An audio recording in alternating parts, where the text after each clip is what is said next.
On July 4th, 2023, the Revcoms, that's us, the revolutionary communists, dramatically announced to the world the declaration titled, "We Need and We Demand a Whole New Way to Live, a Fundamentally Different System." This announcement was made with revolutionary fervor, determination, and purpose in front of the birthplace of the United States, Constitution Hall in Philadelphia, Pennsylvania. In the face of this historic building, where the founding, establishing, and guiding document of this country, where the U.S. Constitution was written in secrecy by slave owners, by merchants and burgeoning capitalists, revolutionaries, the Revcoms, revolutionary communists and supporters, stood up with daring and revolutionary passion to call for the long overdue abolition of the U.S. Constitution, the abolition of the capitalist imperialist system that this outmoded Constitution exists to regulate, the abolition of all the institutions that enforce this system that preys on the people here and around the world. For way too long, the U.S. Constitution has been considered sacrosanct, untouchable, sacred, even to those who criticize what this country has done to them and to others.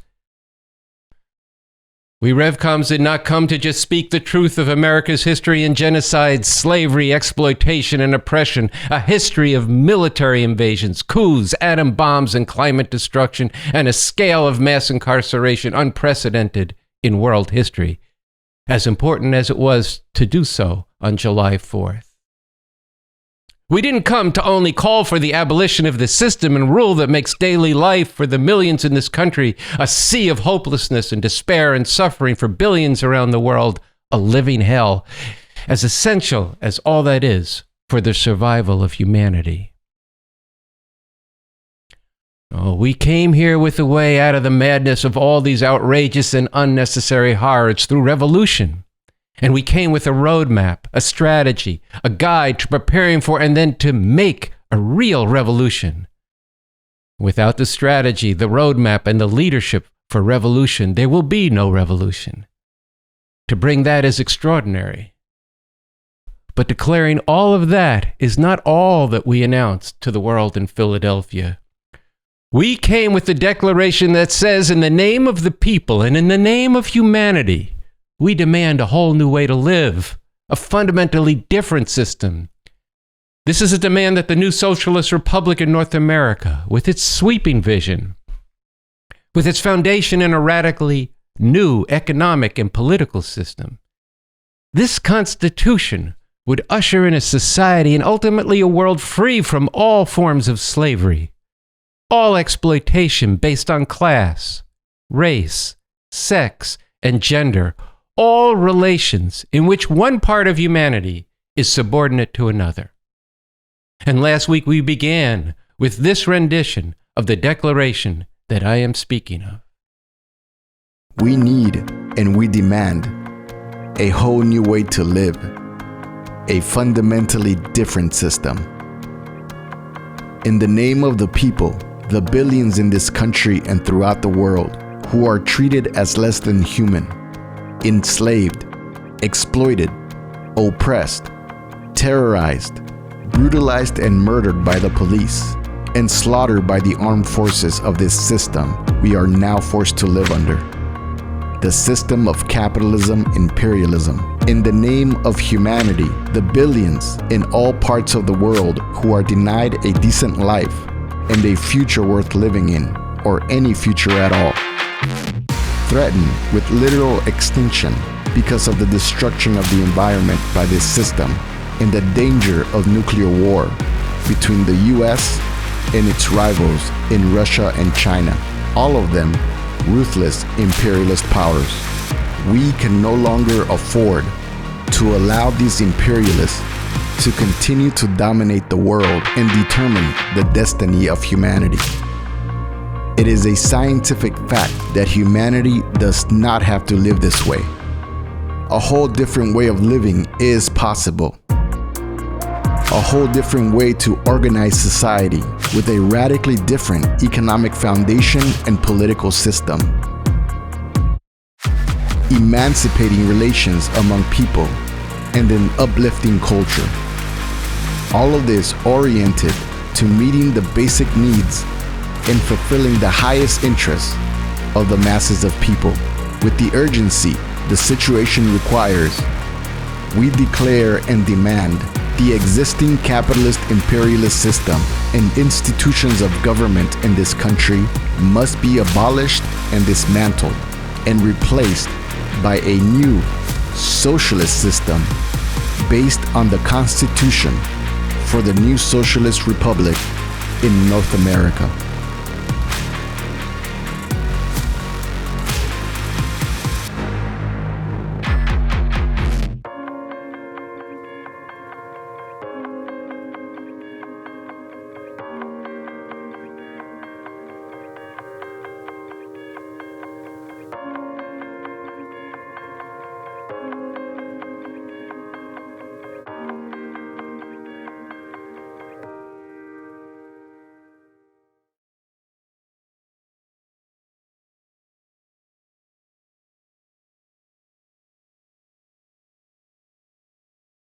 This demand for a new socialist republic in North America will not be handed to us. It will be won through a revolution involving millions to overthrow the system we live under and replace it with a new, radically different system.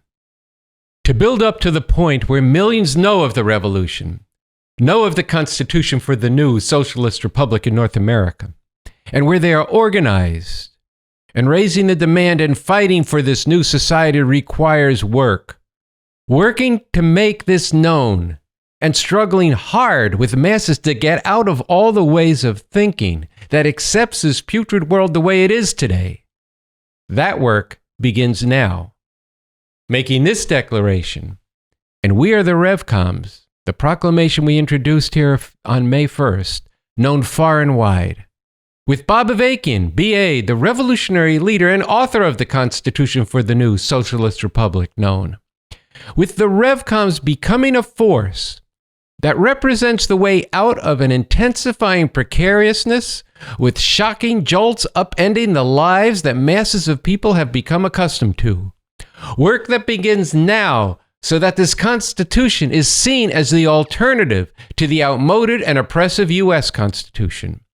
Work so that this becomes the mass demand of millions. If you're thinking that that cannot happen, that is not true. There's a brand new piece by Bob Avakian on revcom.us, the title of which is this: Revolution, Major Turning Points and Rare Opportunities. Or, why did Lenin talk about World War I as a stage manager of revolution? And why did Mao say we should thank Japan for invading China? Bob Avakian draws on the history of the two great communist-led revolutions of the 20th century to show how there are times when the possibility of revolution opens up. He writes, quote, "Revolutions do not proceed in a straight line, and it is crucial to grasp and ask decisively in relation to those rare times when a profound qualitative change in the situation opens up the possibility for a major advance for revolution, perhaps even the possibility of carrying things all the way to the overthrow of the existing system and the establishment of a radically different and much better system. This possibility may not be, and generally is not, immediately apparent. And on the contrary, what is often more readily seen on the surface is the way in which in the short term the situation is worsening. The point is that all this can only be correctly grasped and acted on with a consistently scientific method and approach. One of the most important things that such a scientific method and approach makes clear is this: revolutions are made possible in the most fundamental sense as a result of the intensification of the contradictions of the oppressive system, leading to crucial turning points, providing rare opportunities for major revolutionary advance, and even potentially opening the way for the victory of the revolution." End quote. Look, this intensification is all around us every day. Abortion overturned, affirmative action overturned, deadly heat and floods causing massive migrations. Trump and DeSantis both calling for military action in Mexico against drug cartels. And it's now time for America to wage war on the cartels. While calling for even harsher treatment of immigrants and refugees, a harsher treatment, not by the way, that the Democrats are already carrying out. And speaking of the Democrats, Biden is ratcheting up the Ukraine war, planning to send internationally outlawed cluster bombs, and we're going to have a segment on that later in today's RNL show. The intensification of these contradictions of the oppressive system we live under is leading to crucial turning points, but they will not by themselves result in a revolution. It is not just the people getting hit with outrage after outrage that will mean that they will suddenly say, oh, the Revcoms have been right all along, let's get with them. No. The intensification of the contradictions of this oppressive system and in the ruling class itself open up the possibility of revolution. Bob Avakian goes on to say in this same piece, quote, "The prospects for revolution hinge to a great extent on whether the conscious forces for this revolution not only carry out consistent revolutionary work and struggle, but more specifically, whether they recognize and on that basis act boldly and with scientifically grounded determination to take full advantage of these crucial turning points and these all too rare opportunities." Over the past 2 years, we have brought to the RNL Revolution Nothing Less show through crucial writings from Bob Avakian how we are living in such a time with society such that we are really living now in two countries with one border, with the ruling class divided in a way they have not been since the Civil War in the 1860s. And as it says in that proclamation, we are the Revcoms. Quote, "This country is being ripped apart with one section moving toward an outright fascist form of rule, with the other fighting for the horrific way things have been. They cannot resolve these deep divisions and hold the country together on the basis of the normal way this system has operated. And in any case, that normal way is full of oppression, destruction, and the real danger of wiping out humanity." End quote. The specter of civil war is never far from the headlines, and the divide deepens as the contradictions of the system become more acute. This is erupting in a sharp divide over funding their military and what its character should be. The U.S. armed forces are the foundation of how the rulers of this country enforce their dominance within the world imperialist system. The fascist Republican Party is withholding funding and refusing to approve the highest military commanders of the armed forces, and they want to wipe out any hint of diversity in the U.S. military, and they are attempting to make it impossible in the military to get an abortion. This divide over funding and the essential character of the U.S. military, an institution that is decisive to the U.S. imperialist plunder and domination of the world, is very important to get into in some depth. Annie Day, a regular contributor to the RNL show, is going to get into this right now. So listen to what she has to say.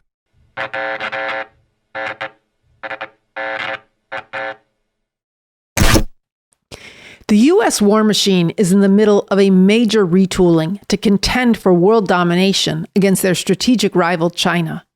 At the same time as they're aggressively waging a proxy war with Russia and Ukraine, funneling huge amounts of military equipment, training, and intelligence to defeat their imperialist rival, Russia.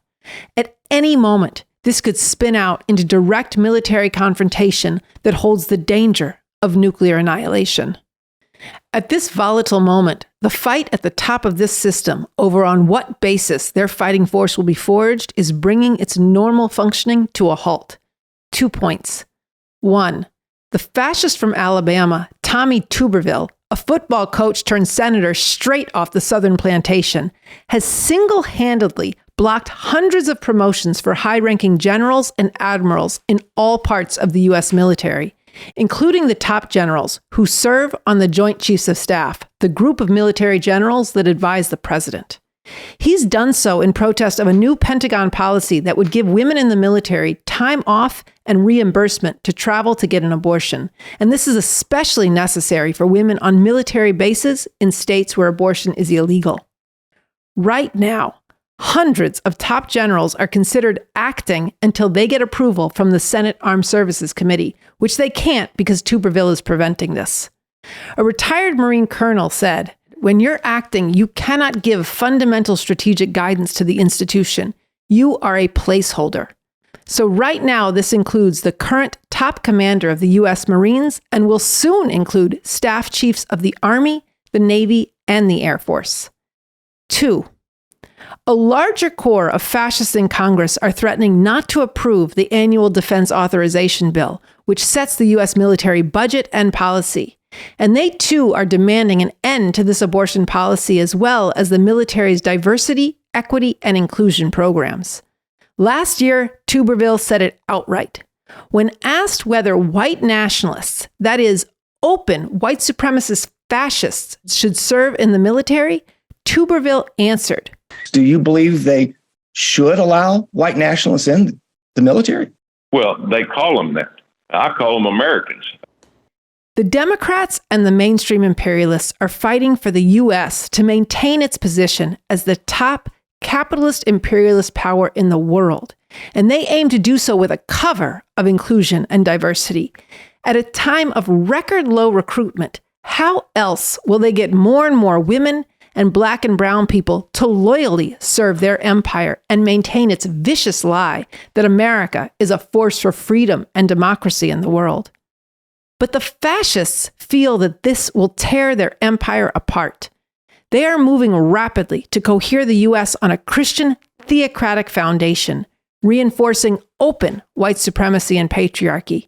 And they feel the attempt to diversify their predominantly white officer corps, allow women in the military the basic right to control their bodies, or to purge open white supremacists from the military ranks will weaken their ability to be what Tuberville calls a strong, hard-nosed killing machine. This fight is actively threatening the stability of their empire and opening up the possibility for revolution if the forces for this revolution are built up now. As the revolutionary leader, Bob Avakian, says in his new article, Revolution, Major Turning Points and Rare Opportunities, if and when conflicts among different sections of the ruling class reach the point where they are beginning to assume antagonistic proportions themselves, that is a sign of extremely deep and acute cracks and fissures in the entire established order. And such a situation must be seized by the oppressed, not to side with one section of the bourgeoisie against another, thus helping the ruling class to repair the rupturing old order and reinforce its dictatorship in one form or another, but instead to rise in revolutionary struggle to overthrow the rule of the bourgeoisie altogether. Annie, thanks. That was a really sharp, well put. And it's a critical point where you ended from Bob Avakian that to fight for a radically new and emancipating society, we must not help the ruling class to repair the rupturing old order and reinforce its dictatorship in one form or another. Instead, we have to rise in revolutionary struggle to overthrow the rule of the bourgeoisie. He wrote that decades ago. It's so important. Look, as you said, what's revealed by the terms of this sharp divide over the military funding and promotion is not over military matters and funding, what's going to go, how much money is going to which branch of service or munitions, but over two completely opposed visions of what should cohere this country and its imperialist military. A relevant point here also was that one exception in the Supreme Court decision on affirmative action. Yeah, I mean, this is a very heavy thing. And basically what happened is that the Supreme Court, in overturning the right to affirmative action in all the colleges and universities across the country, had the one exception of the military service academies. And you can tell from that there's a section of the bourgeoisie, at least the majority of the Supreme Court, but also very much beyond that is very worried about having a predominantly white officer corps. that is leading and giving direct orders to a military force that is almost half Black and Latino. You know, one of the Democratic senators who was objecting to this opposition said, quote, "We have recruitment challenges. We cannot exclude large groups of people from the process. This is about national security." End quote. Look, the memory of their army coming apart in Vietnam, of people rebelling against the army, is not very far from this senator's mind or from a section of the ruling class. I think the other section of the ruling class knows this, but they're saying, so what? They're going to have to get used to it. It's a return, as we've said many times, to the Confederacy with these fascist Republicans. And look, I just want to say this to be absolutely clear to our audience. In no way are we advocating or advising how to keep the U.S. imperialist army become better. No. As you brought out, we are making the point to grasp that the divide in the ruling class over something so integral to the murderous enforcement of their empire is a very big tell of a moment when an opening for the oppressed to rise in revolutionary struggle that must be seized. So I want to thank you again for doing this. I want to give a strong urging to all of you watching to get into We Are the Revcoms and dig into something that's deeper, that gets into the heart of this rare time and the opportunity for revolution. The talk by Bob Avakian, Something Terrible or Something Truly Emancipating, which is the roadmap to seize this rare time for revolution.